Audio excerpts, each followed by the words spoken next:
Hi guys, Knife Detector here with another quickie knife video for you guys. Remember these? Remember these guys? These came out in the 1980s. Some people started calling these Rambo knives, but Rambo never used this kind of knife in any of his movies so far as I know. This is a cheaper, made in Taiwan survival knife, okay? But this survival knife came out in the 1980s, I believe, and it's got some interesting features. Now, it used to have, this knife, bubble in the back, and back here it had a compass that kind of floated in water. You remember these?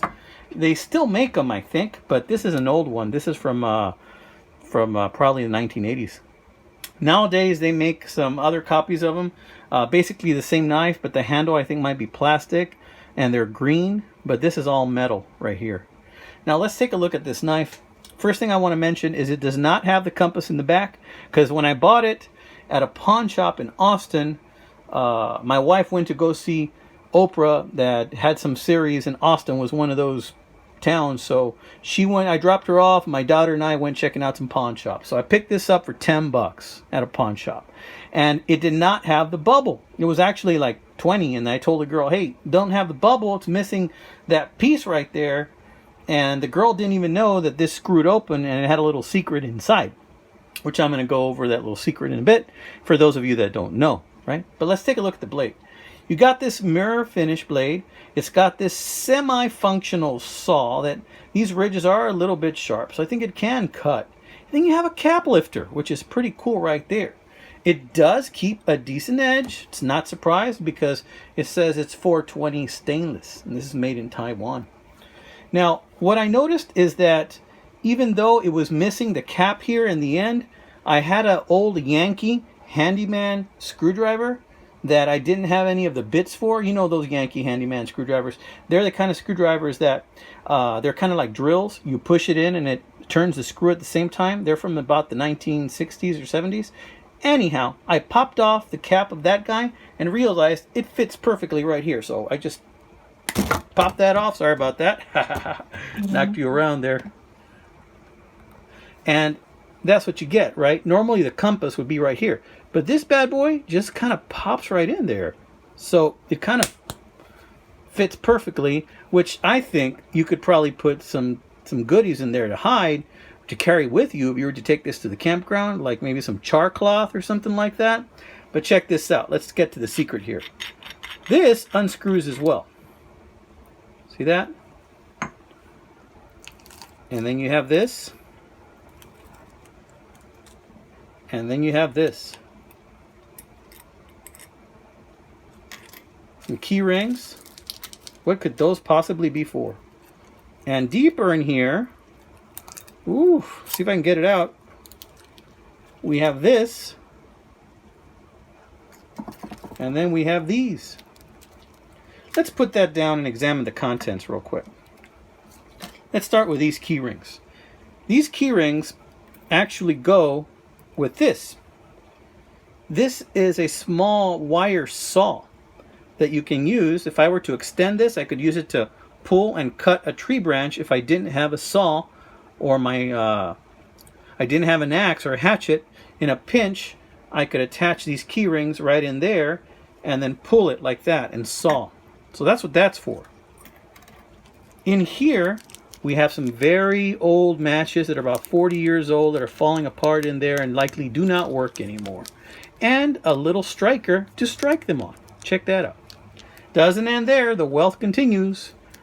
And then we even have some fishing line. Check that out. Wrapped up in here is some fishing line. And I think there's a little hook in here as well. Yeah, it's stapled together. I think I'm going to keep that the way it is. And it's got a little weighted, kind of like a little lead weight to weigh down the fishing line.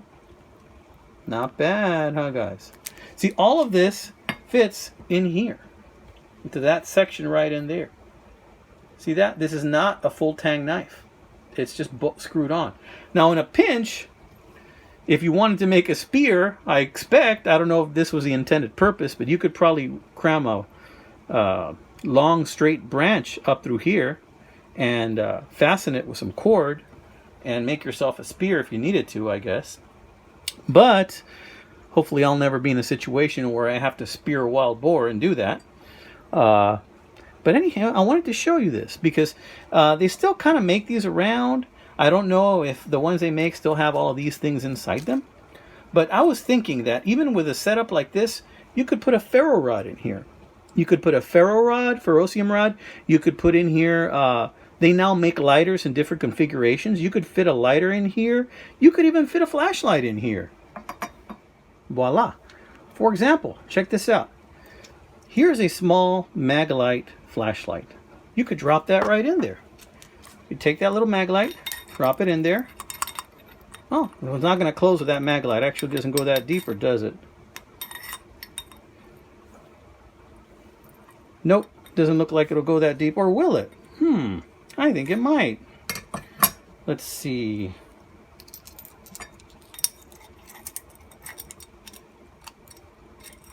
It's just this little keychain that's getting in the way. There we go. You see this has a little depression in it too. So, maybe... Nope, don't go in. Fail. I wonder if it would close like that. No. Well, this one almost goes in. This one definitely won't go in. It's much thicker. But you get the idea. You could probably store some other stuff in there too, like a ferrocium rod or char cloth or heck, maybe you can squeeze in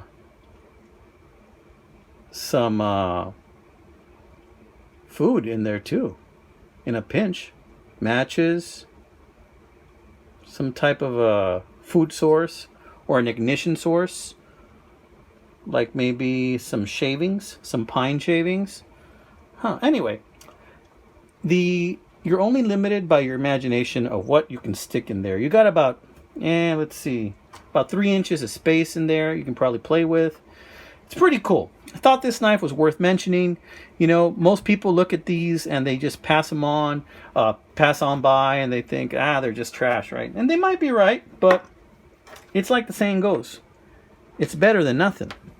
If you're out there and you're stuck in the woods and all you have is this thing, then you're going to be grateful for that fishing line. You're going to be grateful for those matches that probably don't work, and you're going to be grateful for that saw. You're going to be grateful for the knife itself, you know? It all depends on what your situation is. So anyway, guys, I wanted to show you this little cheapo knife. And y'all take care. God bless. Keep your blades sharp. Keep your wits even sharper.